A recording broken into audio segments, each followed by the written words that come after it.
right, we're going to go ahead and get started. All right. Well, good evening and welcome to this Tuesday, November 18th, 2025 meeting of the Raymore Planning and Zoning Commission. If you would please rise for the Pledge of Allegiance. I pledge allegiance to the flag of the United States of America and to the republic for which it stands, one nation, under God, indivisible, with liberty and justice for all. All right, go through roll call. Commissioner Parker, Present. Commissioner Shanks, Present. Commissioner Townsend is out, as is Commissioner Harrison. Chairman Wiggins is here, Vice Chair Pfizer, Present. Secretary Smith, Present. Commissioner Urquilla, Present. and Mayor Turnbow. Present. Wonderful. All right, we've got 7 this evening. We have no personal appearances scheduled for this evening, so we'll move into item 5, consent agenda. We have one item, item A, the approval of minutes from the November 4th, 2025 meeting. I'd entertain a motion to dispose of that item, please. So moved. Second. Motion by Commissioner Urquilla, second by Vice Chair Pfizer to approve the minutes of the November 4th, 2025 meeting. Any discussion of the topic? Seeing none, all in favor? That'll pass unanimously 7-0. Thank you. Moving along, no unfinished business this evening. We do have 2 items for item 7, new business. Our first item is item A, case number 25037, the Good Ranch Tract 12 rezoning A to BPP. This does require a public hearing, which I will open at this time of 6:01. And with that, I would invite either the applicant or the city staff to present the case. All right. Good evening, Chair, members of the Planning and Zoning Commission. Tonight before you is a planning application that's been submitted by Matt Alvey and Privatera Realty Holdings, LLC. The property owner is David Otis. This property is located approximately southeast of North Cass Parkway and Dean Avenue, directly east of the Raymore Commerce Center.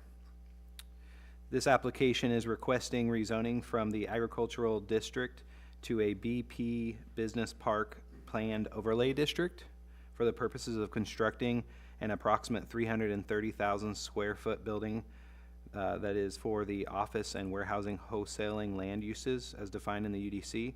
And this is to support the use of the property as a federal government record storage facility.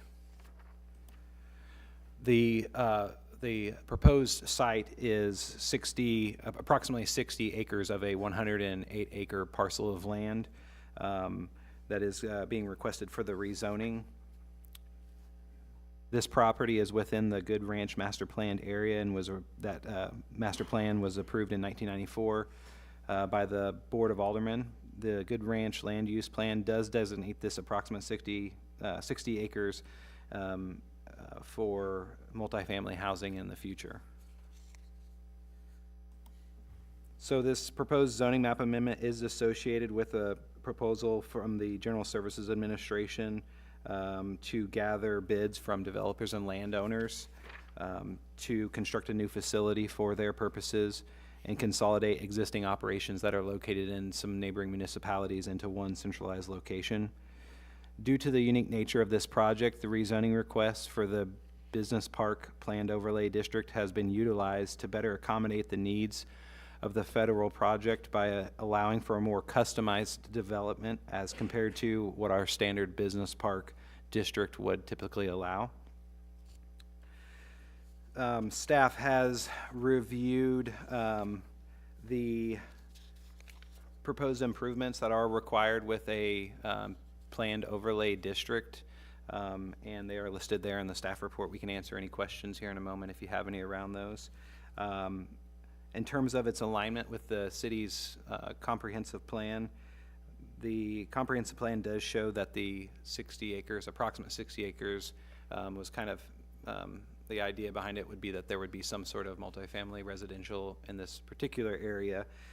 What we would like to say is that on occasion, when it comes to a future land use map, some nuanced kind of decisions should be made based off of the recent changes that have occurred in that immediate area in terms of the types of development that are there now, particularly to the west of this subject location. And we should be contemplating whether or not that what we thought previously in terms of multifamily housing or any housing would really pair well with what now exists across the street. So we just think that this is kind of one of those projects that the contemplation of whether or not that future land use designation is still valid or is still as optimal as what other opportunities would come forward.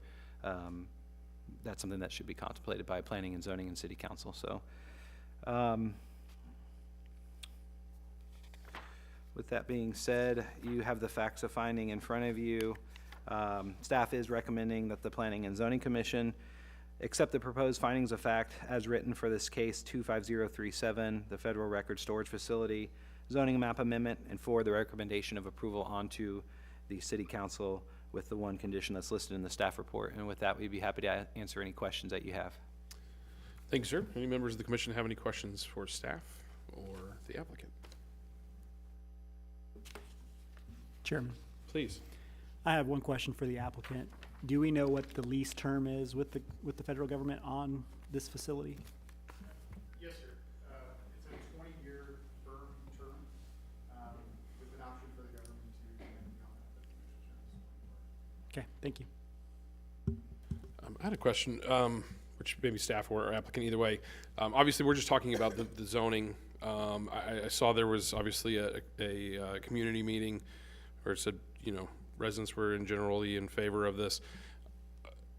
Do we have, I mean, obviously it's not necessarily part of this particular rezoning application, but I mean, are we talking, you know, another, you know, 30, 40 foot tall warehouse style building? Is this more of a traditional office building looking type structure? You mentioned there's two similar locations in Lee Summit. Just kind of curious maybe what they have versus what ours would be like, just since I know that, again, I know it's not part of the rezoning, but I'd like to know. So a couple things I wanted to add on to Mr. McCumber's staff report that may answer that. As Mr. McCumber mentioned in the staff report, it is a competitively bid process right now. And so one of the things that's kind of nuanced about the way we're trying to handle this project, there is a somewhat of an opportunity that the Raymore will not be awarded this project if another site is selected. Because of the zoning district that they are requesting being kind of specific to this particular use, in the MOU, which you have a copy of, you will see in there that this is one of the first times we're doing what we've called a conditional effect of the zoning date, meaning that the idea is that the commission and the council, should they approve the request, it will not take effect until we've been notified by the applicant and the landowner that this site was chosen. Meaning if it's not chosen, there's no need to keep these zoning terms for this kind of specific project in place. So if Raymore is not awarded that, it will maintain the ag zoning until anything else comes forward in the future. So I did want to point that out since it is something we haven't really done in the past. And then the second aspect of that, and the applicant can provide some follow-up, there is in your packet kind of a conceptual site plan that they provided to us. And I'm not terribly sure what the exact height of the building is, but the intent was they've kind of given us what the footprint needs to look like based on the needs of the project, and if approved, they would have to then come back forward to the commission for a site plan approval, at what point we would have more of those details. Okay. I'll defer to the applicant, though, if they have some more information they'd like to share about the building. Yes, Commissioner, I should have introduced myself. Matt Elvey with Privaterra Real Estate Holdings. So a 310,000 square foot building is the footprint. About 50,000 square foot of that will be like a one-story office type facility, and that's on the northern end. It's probably on the left side of the picture as you look at it. But then the majority of the facility, roughly 250,000 square feet, is going to look very, very similar to what you see at the Raymore Commerce Center. 40 to 42 feet high, tilt-up precast construction. And we'll make sure that the color scheme generally fits what's across the way. Okay. That's what it'll look like on the outside. Appreciate that. Yeah, sorry, I don't think I saw those initially because normally they're in our packet along, so when it was kind of separated, I didn't see those initially, so I appreciate that extra detail. Okay. Any other questions from commissioners for either staff or the applicant? Yes, please, Ms. Parker. Yeah, I'm curious for the planning and zoning folks, do we anticipate more such buildings coming forward, more zoning requests as a result of this one, or is this setting a precedent going forward for additional along that same area? For the most part, this area in particular is one tract of the Good Ranch. And then the idea that we took behind this, as Mr. Mercumber mentioned, is the plan right now says it's appropriate for multifamily. We have all agreed that that's not anymore the logical use for the property. And so when we were approached about this particular tract of land, it made sense given the development around it. Everything to the north of this property is already zoned commercial, and that's kind of what it's designated in our future land use plans. And then to, I guess, what would be to the northeast of this property, adjacent to more of the subdivisions, there's other tracts of land there within the Goodwrench that are already designated for more single-family development. So this particular tract is really the last piece of land down there that we feel is appropriate for this type of land use. So hopefully that answers your question. Kind of piggybacking on that, I'm looking at the flood map, and is the reason why we're comfortable with that is because of the kind of natural buffer from the flood map between this industrial park and then the single-family housing versus if you just randomly threw multifamily housing in beside an industrial park and then nothing else around it. Yeah, the creek and the wooded area provides a good buffer between the other land uses there in the future. Any additional questions from commissioners? Sir? There was a mention that it's a competitive bid project. What is the timeline for that? We'll defer to the applicant on that Okay. question. We will know if we win or not roughly by September of 2026. There's a couple of intermediary dates, January 8th, kind of the April, May timeframe, but the government will make their award before the end of fiscal year 2026. Okay. Any final questions? All right, since this is a public hearing, I do invite any members of the public, if they are present, to come speak and make your comments to the podium. Seeing none, I will close the public hearing at 6:12. And with that, I would entertain a motion to dispose of this item, please.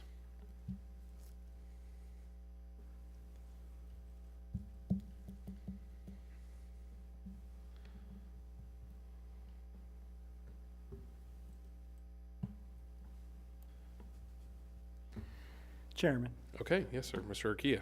I'd go ahead and like to make a motion that the Planning and Zoning Commission accept the proposed finding of fact as written for case 25037, the Federal Record Storage Facility, zoning map amendment, and forward with a recommendation of approval to the City Council, subject to the condition outlined in our packet. I second that. Thank you, Commissioner Urquía, and seconded by Vice Chair Fizer for the Planning and Zoning Commission to accept the proposed findings of fact as written for case 25037, Federal Record Storage Facility, zoning map amendment, and forward a recommendation of approval to the City Council with the following outlined condition. Any final discussion of the motion? Seeing none, all in favor? That'll pass unanimously, 7-0. Thank you very much. With that, I will turn to our last item of new business, which I will then turn over to Mr. Gress for a staff report. This is initially set to be the election of officers. However, we do have an update on this item. Thank you, Mr. Chair. As the commission is familiar, the rules and procedures outline that in November, for the upcoming year, the election of officers for chair, vice chair, and secretary should be chosen. When we put this item on the agenda, we had a full board of non-expired terms. On the 31st of October, though, we had 2 members that expired. One of those members currently holds one of those offices. And so last evening, the City Council, at their work session, reviewed those possible reappointments. So we would like to continue this to our next meeting to appoint them, assuming that the council does move forward with reappointing those individuals. Very good. I guess proper procedure would just be to vote for a continuance. Yes. So do we need we need a formal motion? Okay, well then I would entertain a motion to continue this item. I'm going to withstand from this one since I'm one of those people. I got a motion by Secretary Smith. Do I have a second? Second by Mayor Turnbow to continue this to our next meeting, which will be, that date will be provided by staff at a later time. Any discussion of the continuance? Seeing none, all in favor of the continuance? We got 6 yes, any no's, and maybe an abstention. Very good. That will pass. Continuance 6-0-1. And with that, that would conclude new business and will take us directly into our City Council report. Mr. Zur. Thank you, Chairman Wiggins. Happy to provide the City Council report this evening. Since your November 4th Planning and Zoning Commission meeting, there's been one legislative meeting for the City Council, which occurred on November 10th. There are two items of particular note on that agenda for you this evening. The first is the second reading of the Raymore Commerce Center South First Final Plat Lot 1. This is south of 195th Street. It's 1 lot and 3 common area tracks. You all approved it unanimously on your October 7th, 2025 meeting. It was also approved unanimously by the City Council as part of the second reading, so that matter is now completed. The other item on the agenda was a first reading of the Spirit of America fireworks display for the 250th anniversary coming up next year. That has received a vote and approval for a first reading and will be up for the next one at our next City Council meeting, but that'll make sure there's fun things to do on the 4th of July for next year. That's all I have to report on. Obviously, I'd invite Mr. Gress and Mayor Turnbow to provide any additional input. Anything additional? Sir? You seem to specify the 4th of July is 4th of July. It is a Saturday, so would it be this year on, or is there? It's my understanding that's the current effort. The fireworks display will be Friday night. There will There you be go. Activities on Sunday, Saturday, though. that's right. Yeah, Fantastic. possibly a parade. Awesome. Thank you for that update. Yeah. Staff report. I guess turn it to Mr. Gress before we go to Mr. Perry. Thank you, sir. I just have two quick items to update. We are likely to have a meeting on our December 2nd meeting date, and so we're wrapping up some final review of the last submittal on a project that hopefully have ready to put together for you all on December 2nd. And then the second item, I think at the last meeting I provided you all an update about the work session we had with the City Council about our work with the residential design standards and some anti-monotony regulations. So we're proceeding forward with that. Since then, we've had a meeting with about 25 different builders in the city. The council had asked us to collect some feedback from them. So at our work session last night, Mr. McCumber and I did share some of the results of that, and the council did ask us to keep moving forward on that. And so the next step is going to be to kind of put all of our work into ordinance format and meet again with the council. And then at some point that work will end up in front of you all for a UDC amendment. But if you're curious, it was a decently short meeting last night. So if you're interested to hop onto YouTube and kind of listen to some of the discussion. But outside of that, that would conclude my staff report. Thank you, sir. Anything from you, Mr. Perry? Nothing for tonight, thank you. Thank you, sir. We'll move on to item 10, which is our public comment. If any members of the public would like to come forward and speak, please do so at this time. Seeing none, we will move into commission member comments. I'll start at my immediate left with Vice Chair Fizer, please. Okay, first, thanks to staff for getting everything together for us and keeping us informed. I don't really have a lot. I guess we won't see each other before Thanksgiving, so everybody have a good Thanksgiving. Don't eat too much, but enjoy yourselves. Thank you. I will go and go over to Commissioner Shanks. I don't have much either. Thank you to staff. Thank you for the applicant coming up forward. Thanks for everyone's input tonight, and I'll also just wish everyone a happy Thanksgiving. Secretary Smith. I don't have anything tonight. Thank you. Commissioner Parker. I would like to thank everyone for your time on the report. That was very thorough as usual. And I want to wish everyone a happy Thanksgiving. Commissioner Kia, sir. I'll echo the previous comments and just add, if you are traveling for Thanksgiving, please do so safely, and look forward to seeing everybody in December. Mayor Turnbow, sir. Ditto. Everybody have a great Thanksgiving. I have nothing to add this evening. Thanks. All right, a little Rush Limbaugh there, a little dittos. Thank you to staff as always for everything that you guys do. Thank you for the applicant for coming out tonight. Sometimes we don't actually have the applicant show up and the staff does the report, but I appreciate you guys being here and present. Happy Thanksgiving. Yeah, don't eat too much. Safe travels if you're going anywhere. And with that, I would entertain a motion to adjourn. So moved. Second? Motion by Commissioner Kia, second by Vice Chair Fizer to adjourn. Any discussion? Seeing none, all in favor? We are adjourned.